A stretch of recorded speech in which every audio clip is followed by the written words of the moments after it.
This is a WDIO News Special Report. I just want to introduce a few people on the panel. Our chairman of the board, Terry Lundberg. This is Brianna Fiant. She is basically the spearhead of the project. She's put in most of the legwork along with Pacific Rec. She's also our curator of collections. And this is Mitch Erickson. We also have Joe Fisher, Tim Sauter, and Jason Rolfe back there, and Ryan Kern, who are board members. So if you have questions for them too, we can answer them. But go ahead, Terry, take it away. Thank you. And John Gidley, of course, executive director here. And there's one other person we didn't introduce, and she didn't want to be introduced, but she's going to get introduced. Jerry Bong, Fetchicater. She's 99 years young. Obviously Major Bong's sister, looking for 100 in December, correct? And you're going to make it. We got faith in you. And her memory's excellent. I was with her with my mother the day after her birthday. I think it was December 20th. Chatted for almost 2 hours, and she recalls Papua history, 1930s, 1940s, 1950s. It goes on and on. She's like an encyclopedia. But welcome. Glad to have you here. This has been a long, long saga, shall we say, for many of us along the route. And other than two, just going to mention about Mitch, of course, Bong, Erickson. Mitch actually lived on the family farm for at one point in time in his life, actually quite young, moved in. He and his mother is Joyce, Jerry's sister as such, so he's got a lot of roots there too. And of course, obviously, that was your home too, the old Bong family farm. But good to have all with us as such. Just going to go back a little history how this thing came about. Obviously, there's always been questions in our mind, those who have been involved with the Bong project here for decades, what became of the Marge P-38, and nobody had an answer, nobody had a clue, and it just always in the background, just kind of lingering there. But last year, we were fortunate to come across Justin Taylan and the Pacific Recs crew, and they are a 501c3. Sounds okay? 501c3 entity, and basically they have done a lot of military aircraft exploration projects. They do other notable causes, I would call it. They work with MIA projects. So we sat down, we started a dialogue. In about November, we've actually executed a non-disclosure agreement so we could take this to the next level as such. Through our dialogues and such, we agreed that we would begin a mission, and it basically was to find, if possible, and document the P-38J Lightning aircraft known as the Marge and assigned to Richard I. Bong that crashed on March 24th, 1944 in Papua New Guinea. If successful, the expedition would document the crash site survey with photos, videos, and other visualization tools. They were to confirm the unique identifiers such as serial numbers, construction numbers, and squadron markings if they existed. In January this year, we, the board, took this to the next level such that we formed an agreement with Pacific Recs to help financially participate in the mission Marge project, as we call it, to fund the expedition to Papua New Guinea and to attempt to locate the aircraft. The board felt that this was too significant of a historical opportunity to let it pass. If successful, it could forever seal part of both Major Bong's legacy and the Bong Veterans Historical Center's history, as well as memorialize a part of our nation's military history. We weren't sure what would lay ahead, so they took off weeks ago, and we just sat back and waited to see what results came forth. Up to March 1944, Bong's planes never had nose art other than air markings. Many of the aircraft in World War II were adorned with artworks on the nose of the airplane, hence the term nose art. Some artwork was humorous, sarcastic, risque, or even cartoonish. Then, at that time, it was Captain Bong, not Major Bong. Then Captain Bong did something totally contrary to the times. He approached Captain Jim Nichols with an idea. He had Nichols enlarge a small photo of his sweetheart, Marge Vandendahl, to print and had it tinted and glued to the nose of his plane. He also had Marge's name in stylized letters added to the plane's nose next to Marge's photo. In his letter to his mother, dated March 13, 1944, he said about the Marge photo on the plane, and this is a quote, "It surely looks swell and a hell of a lot better than those naked women painted in most airplanes." Sadly, the Marge P-38J was lost on a crash on March 24, 1944. From that point forward, its existence pretty much remained a mystery. So, now it's time to turn the story over to Brianna. Thank you. Thank you, Terry.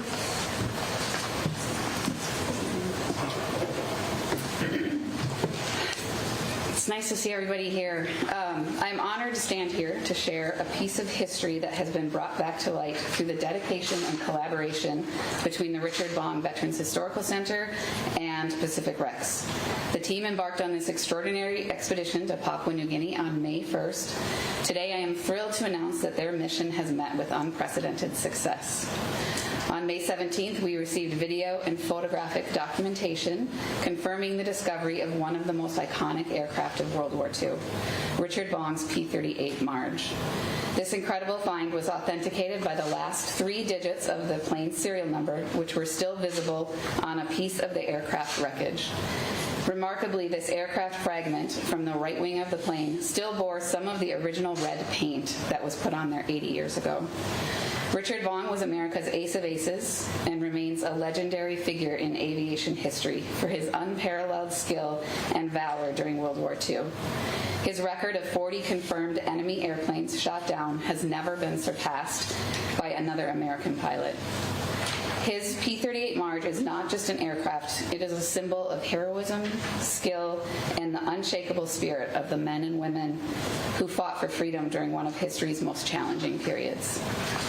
This significant find marks a monumental moment in our quest to honor and preserve the legacy of the heroes who fought for our freedom. The discovery of Marge is a significant historical finding, shedding light on the critical piece of our past and honoring the legacy of an American hero. This achievement underscores the importance of preserving our history and the dedication of those who strive to uncover it. We want to extend our deepest gratitude to the team at Pacific Rex for their unwavering commitment to this mission. We have followed them on their journey through our near constant contact with them. They have shared video and photographs of their journey with us throughout the whole time, making it feel like we are actually there with them. So we thank them so much for that. And we also want to thank the local guides and Norman, who's joining us today, who welcomed Pacific Rex to their land and led them to the crash site and then celebrated the mission's success with all of us back at home. Everyone's hard work, expertise, and perseverance have made it possible for us to reconnect with a vital part of the shared heritage that connects the United States and Papua New Guinea. This discovery not only honors Richard Bong's memory, but also serves as a reminder of the sacrifices made by all those who served during World War II. It is a tribute to their courage, their service, and their enduring impact on our nation's history. We are so proud to share this significant milestone with the public and to honor the legacy of America's ace of aces, Richard Ira Bong. Now I would like to introduce Steve Kleiman. He is the project manager for Pacific Rex, and he's going to introduce his team. They are right now in Madang, Papua New Guinea. Steve, you can go ahead. Okay, audience check. Copy. Copy. Good. All right. Hello, Wisconsin, and wherever you're tuning in from. Greetings from beautiful Madang, Papua New Guinea. My name's Steve Kleiman. I'm project manager for Pacific Rex. We are absolutely thrilled to join you guys today. It is an exercise in humility for us to partner with the Bong Center in its mission to honor the legacy of Richard I. Bong. We thank you, Bong Center, for this tremendous privilege. We'd like to thank the Honorable Governor of Madang Province, Ramzi Pariwa, for his tremendous support and enthusiasm for this project. Richard Bong was one of millions of Americans that served in World War II. More than 72,000 of those remain missing in action in the Pacific. Thousands of those missing are here in Papua New Guinea. A few miles that way, right from where we are now, in Madang, 80 years ago, on May 14th, 1944, an aircraft crashed into the sea. 3 men went missing on that aircraft. Harold Prince, Ashford Cardwell, and Ambrose Finnegan. Finnegan was President Biden's uncle. Like so many families, they never found closure after the war. Also in Madang Province is the P-38 Marge crash site. The history of the United States is forever intertwined with that of Papua New Guinea. I'd like to introduce our team. Norman Nyack is the embedded coordinator for the Office of the Governor of Madang Province. Norman grew up in a village named Bandit on the Rai Coast. Wherever we went, people greeted Norman with a huge smile and an outstretched arm, and they did the same for us. We are grateful for your assistance in our search, Norman, and we could not have done this without you. Thank you. Joel Carley is our photographer. He spent 4 years in Madang, 4 years of his childhood in Madang. Joel met Justin a few years back when Joel was working on a photo story that ended up running in the New York Times. And I had the privilege of working with Joel in Ukraine. We're exceedingly fortunate that he was available to join us on this expedition. And all of the stunning images that you will see are thanks to Joel. Thank you. Justin Taylan is founder and director of Pacific Rex. He has dedicated his life to documenting and preserving World War II aircraft. Justin has helped resolve countless missing in action cases. I met Justin in 2004 when we both went to a private D-Day commemoration ceremony in Los Angeles, and we met each other at that.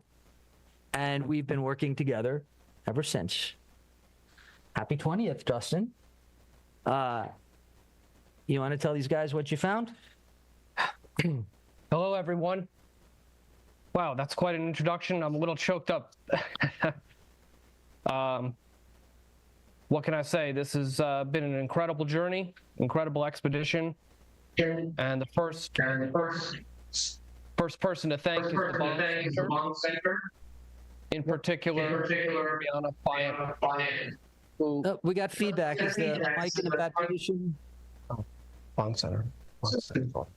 Okay, check it out. The first person to thank is Brianna Fayant, who wrote me an email months ago and asked if P-38 Marge could be found.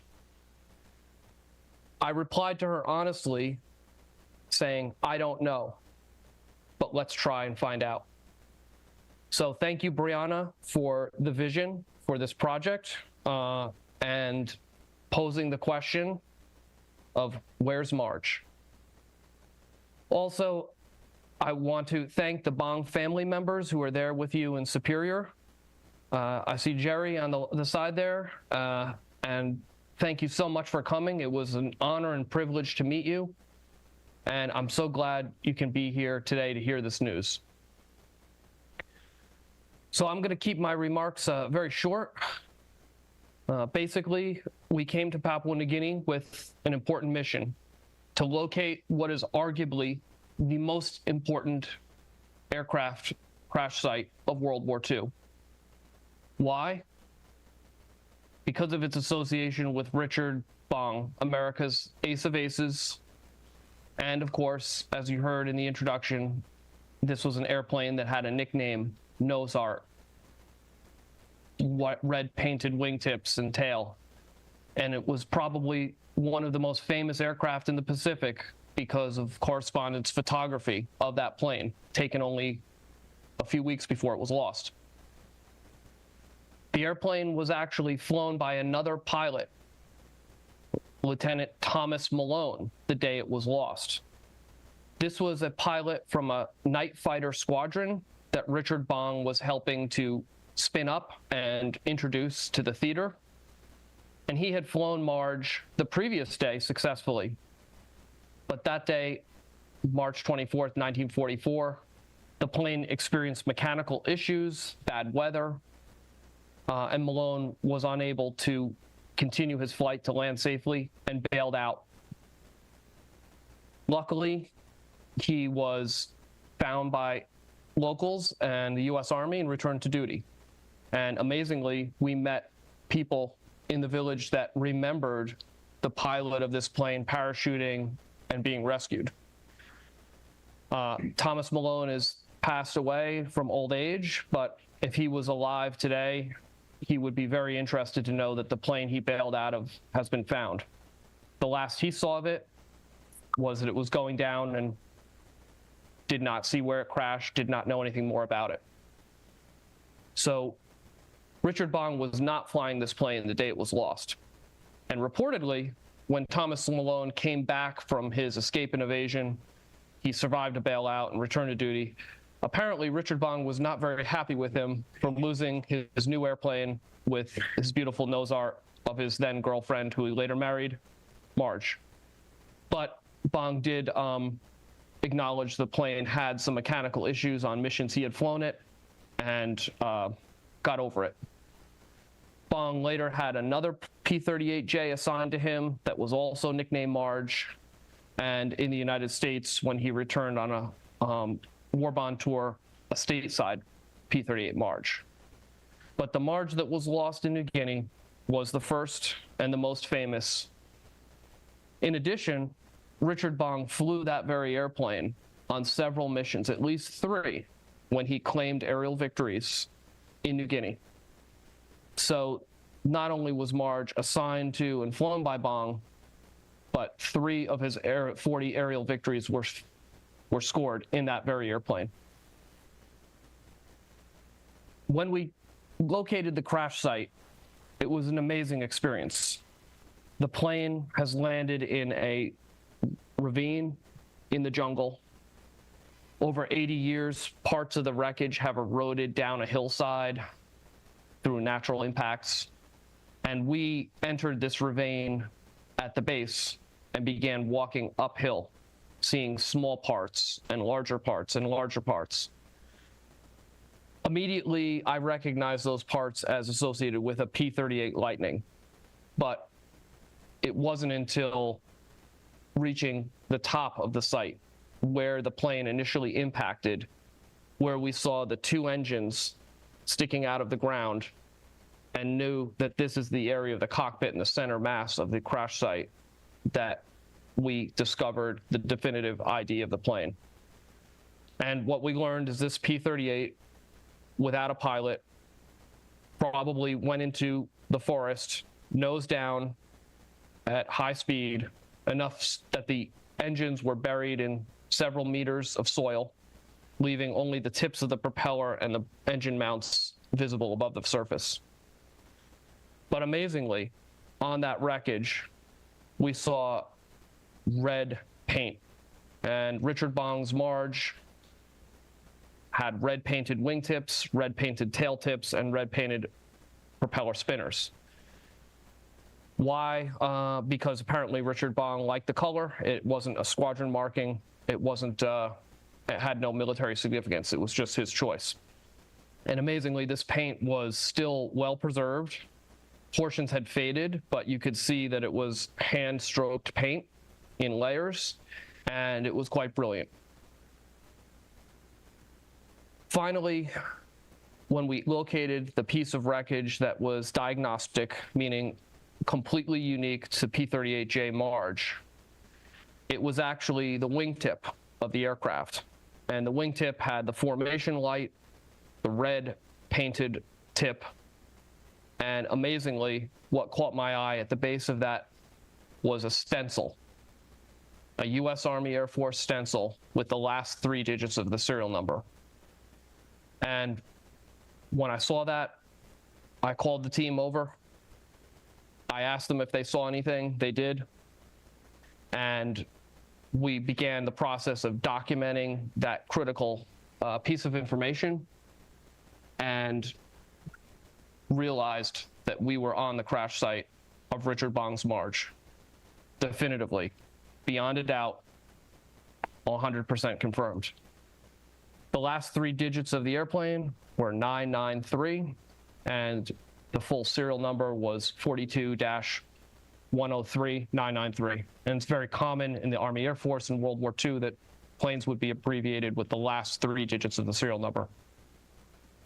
So everyone you see in this frame here has touched Marge, and when we return, we'll be sharing our full site survey report, extensive documentation, photography, video, aerial survey with drone that will allow viewers to experience that incredible site, and potentially in the future, perhaps members of the Bong Center will want to visit the site themselves.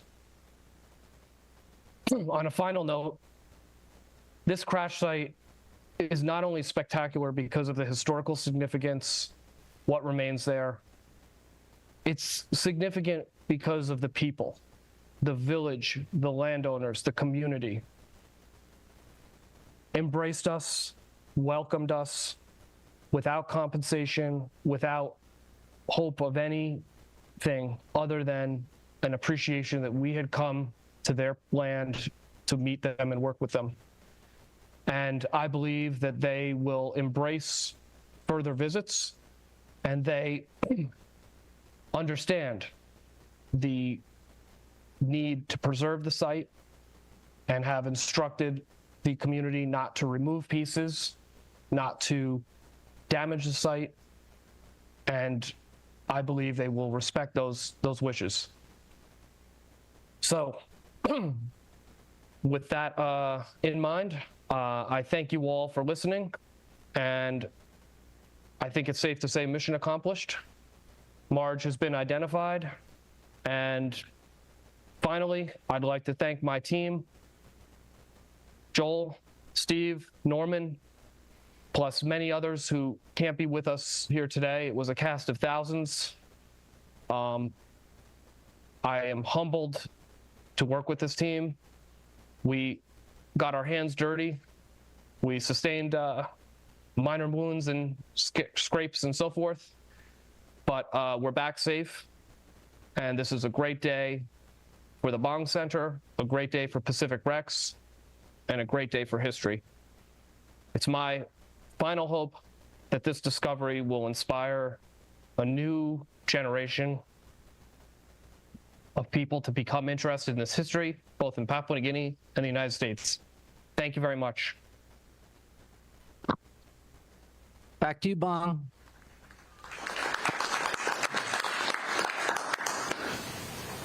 At this time, we'll turn it over to questions, and I'll just kind of call off whoever. If you can maybe come up to the middle and speak loud enough for them to hear. We'll have the whole team here for a while, and then afterwards, we'll also have Justin, Terry, Brianna, and myself will be available to answer questions as well, too. So you can start anywhere. Any questions? Right here. Hi, Justin. Can you describe the feeling when you realized you had found the plane?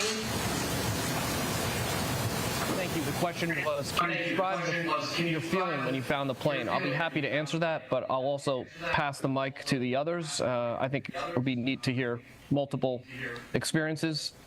Well, as you could hear me getting a little choked up from lack of water, it was quite emotional. Thanks to the Bong Center in this project, I've met Bong family members. I met the young lady there in the audience, shook her hand. So this was a personal mission to me.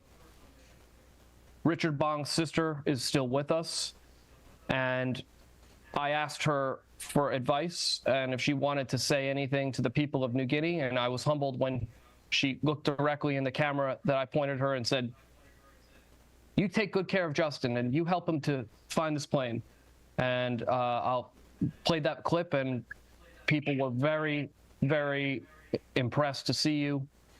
Elders are very restricted in Papua New Guinea, so the emotion that I felt was not just my own joy, but imagining what this means for the Bong family and the many enthusiasts and admirers of Richard Bong in the United States and around the world.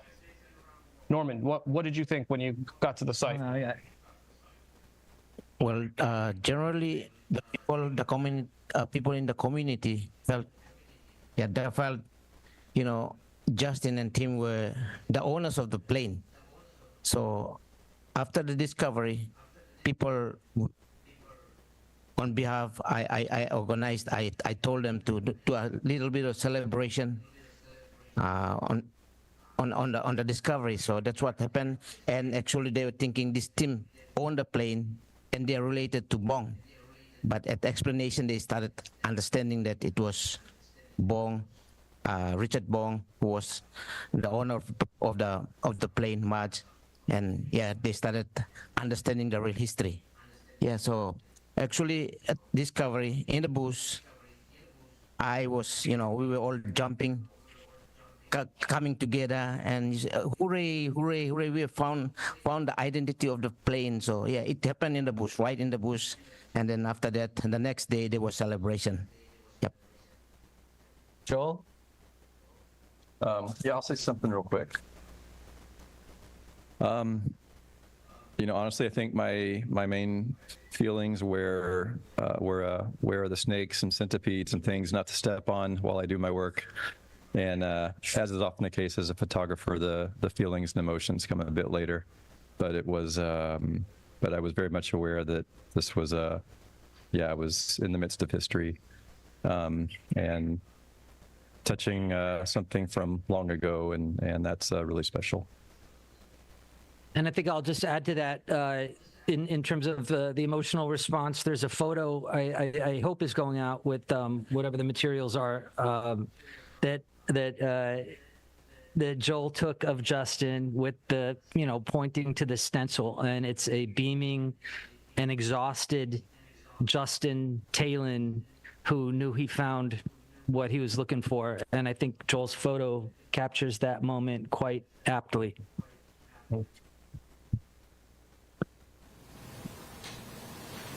While we wait for the next question, I just want to acknowledge another man from Papua New Guinea who's joined us, Kilao from New Britain. Thank you. He is also someone who's been collaborating with Pacific Rex, and earlier this year he and his people have discovered another World War II plane on their land that we hope to visit in the near future. Thank you, Kilao, for coming. Thank you, True. Thank you, True.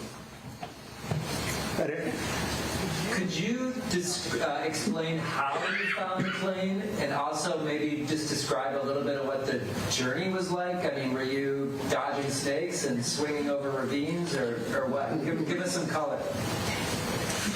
First of all, how the plane was found. Well, when it was lost, there were historical references. A location of a specific plantation was given, and this is the name of a plantation that's still used today. So our investigation began by going to that location and talking to local people. But in Papua New Guinea, there are thousands of aircraft wrecks.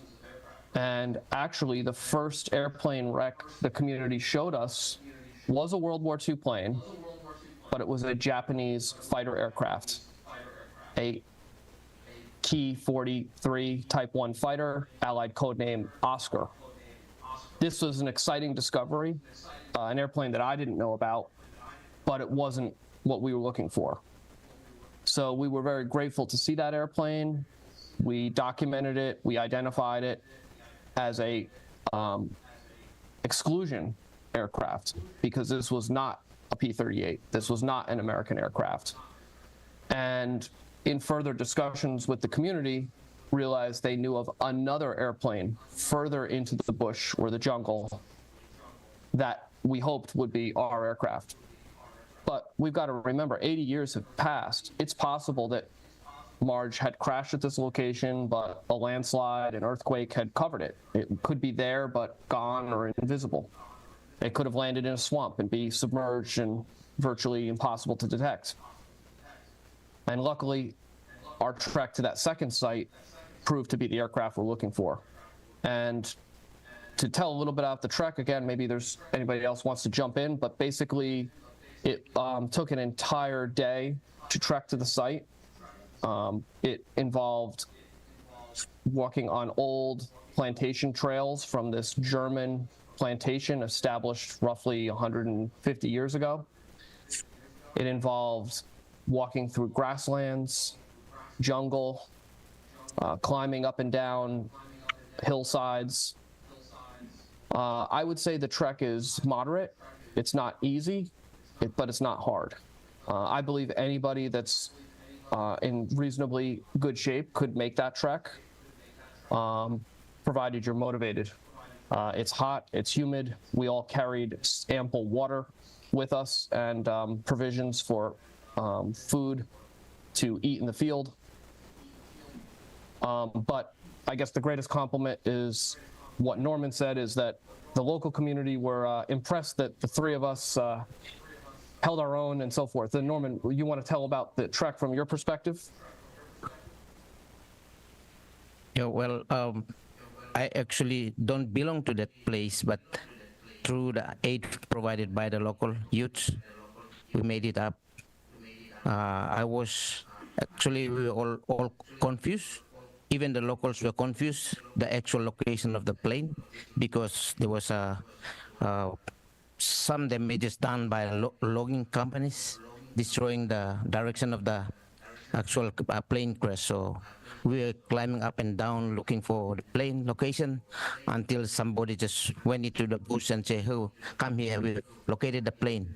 And that's when, after exhausting ourselves, for some of us, we came to the location. So yeah, the feeling was tiring at first, but then after discovery, we felt that we have done the mission, completed the mission. Yeah. That's a good point, Norman. One of the very interesting things, there's two impacts to any crash site: natural, erosion, tree falls, etc., and man-made. And as Norman mentioned, fairly close to the crash site was an old logging road, and this area was logged for timber by a Malaysian company. And by sheer luck, they did not log the ravine where the crash site is located. If they had, perhaps they would have destroyed the site. Logging companies are not protecting historical assets, and unfortunately, their activities are quite extractive and damaging to the environment. But luckily, their bulldozers and their activity did not impact that area. We were in a virgin forest. Would you agree? That area had not been logged. That's purely luck. And hopefully, as I said, the community understands the value of this area and will preserve that area as a reserve. It will be treated with respect, and nothing taken and nothing removed from there. Steve, do you have anything you want to add about the? Yeah, I'll add two quick things. First thing,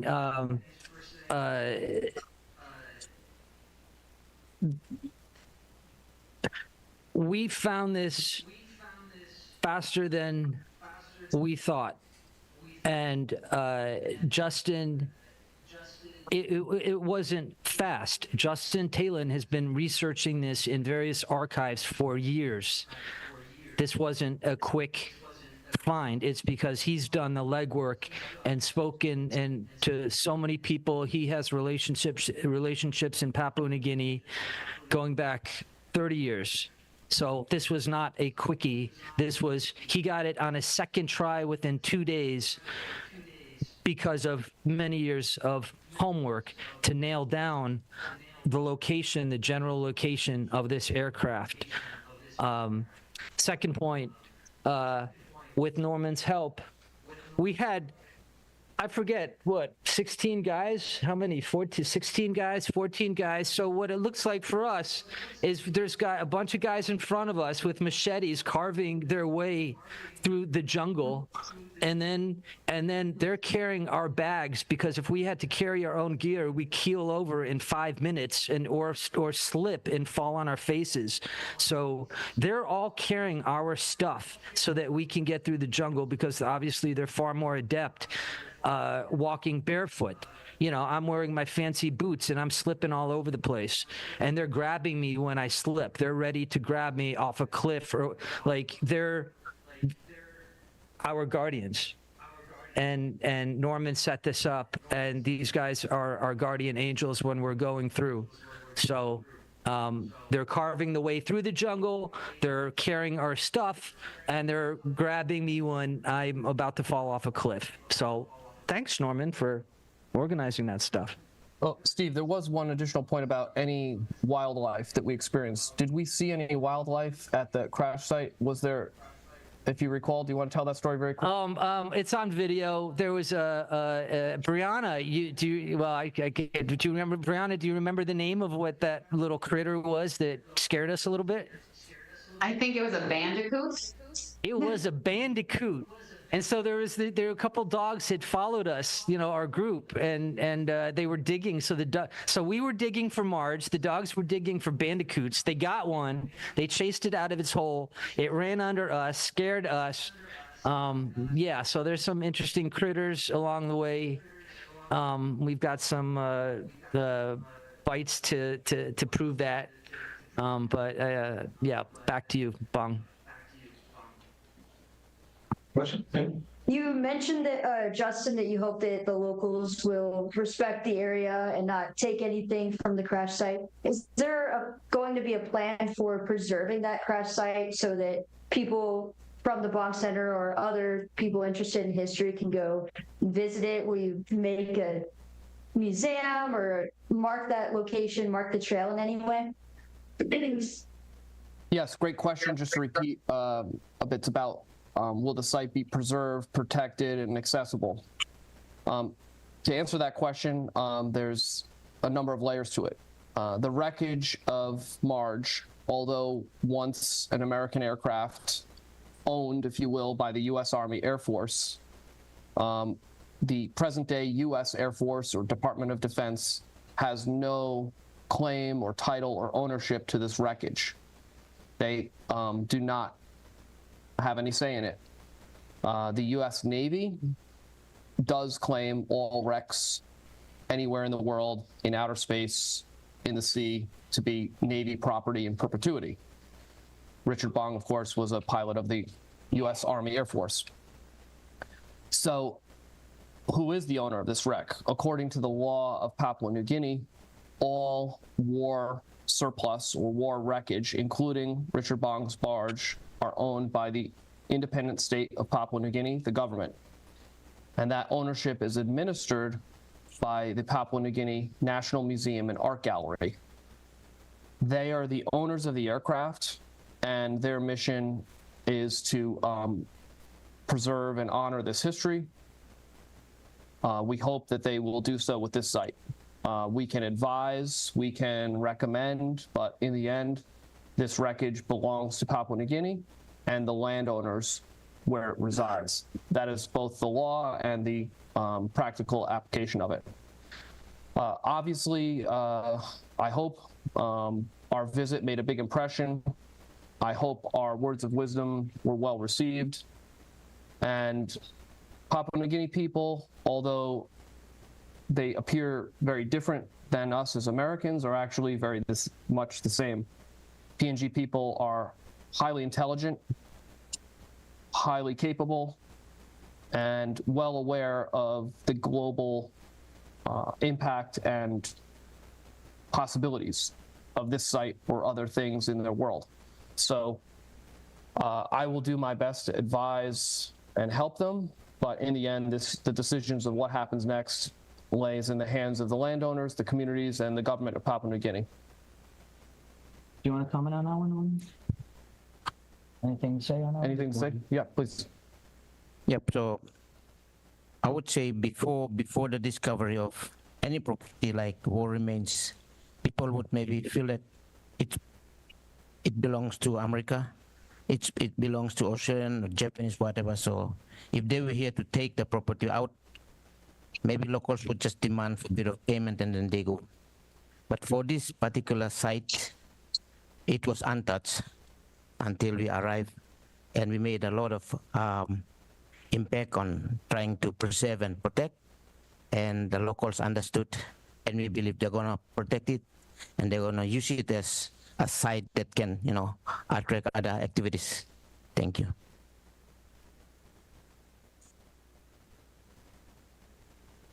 Any other question?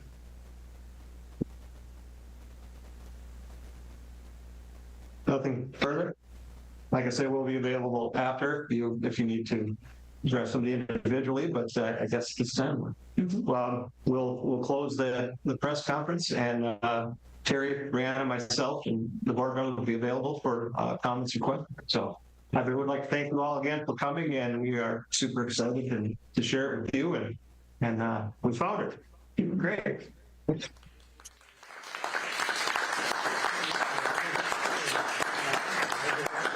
Thanks, Justin.